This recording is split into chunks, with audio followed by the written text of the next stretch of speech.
برطانیہ میں منعقد ہونے والے عالمی شہرت یافتہ رائل انٹرنیشنل ایئر ٹیٹو 2025 میں پی اے ایف نے دنیا کی صف اول کی فضائی افواج میں 2 اہم ٹرافیاں حاصل کر کے ایک غیر معمولی کارنامہ انجام دیا۔ 2025 کے رائل انٹرنیشنل ایئر ٹیٹو میں ایئر چیفز کی کانفرنس کے دوران پی اے ایف کی پیشہ ورانہ مہارت اور اس کے ہوائی جہازوں کی شاندار پینٹ اسکیموں کو عالمی فضائیہ کے رہنماؤں نے بڑے پیمانے پر سراہا۔ اس شاندار کامیابی پر پاک فضائیہ کے سربراہ air chief marshal Zaheer Ahmed Babar Sidhu نے پاک فضائیہ کے دستے کو دلی مبارکباد پیش کرتے ہوئے کہا کہ قومی پرچم کو سر بلند رکھنا ہمیشہ پاک فضائیہ کی پہچان رہی ہے۔ یہ باوقار ایوارڈ جیتنا ہماری پیشہ ورانہ مہارت، تکنیکی مہارت اور عمدگی کے انتھک جستجو کا ثبوت ہے۔ انہوں نے فخر اور وقار کے ساتھ پاکستان کی حقیقی صلاحیتوں کو دکھانے پر پوری ٹیم کی تعریف کی۔ پی اے ایف کے جدید ترین طیارے JF-17 تھنڈر بلاک 3 کو اس باوقار ایئر شو میں اپنی پہلی پرفارمنس کا مظاہرہ کرتے ہوئے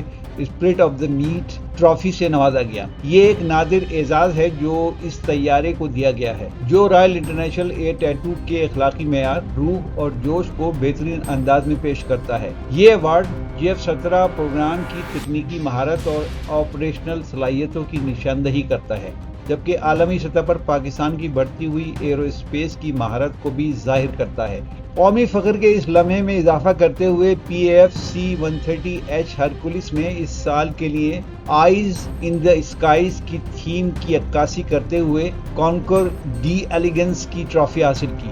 یاد رہے کہ پاک فضائیہ کی RIAT میں کامیابیوں کی ایک بھرپور تاریخ موجود ہے۔ پی اے ایف نے اس سے قبل بھی 2006، 2016 اور 2018 میں متعدد اعزازات حاصل کیے ہیں، جس نے ہوا بازی میں مسلسل شاندار کارکردگی کا مظاہرہ کرتے ہوئے عالمی معیار کی فضائیہ کے طور پر اپنی ساکھ کو مزید تقویت بخشی ہے۔ RIAT 2025 میں پی اے ایف کی شاندار کارکردگی نے نہ صرف دنیا کی صف اول کی فضائی افواج میں اس کی حیثیت کو مزید مستحکم کیا ہے، بلکہ پوری پاکستانی قوم کے لیے یہ باعث فخر ثابت ہوا ہے۔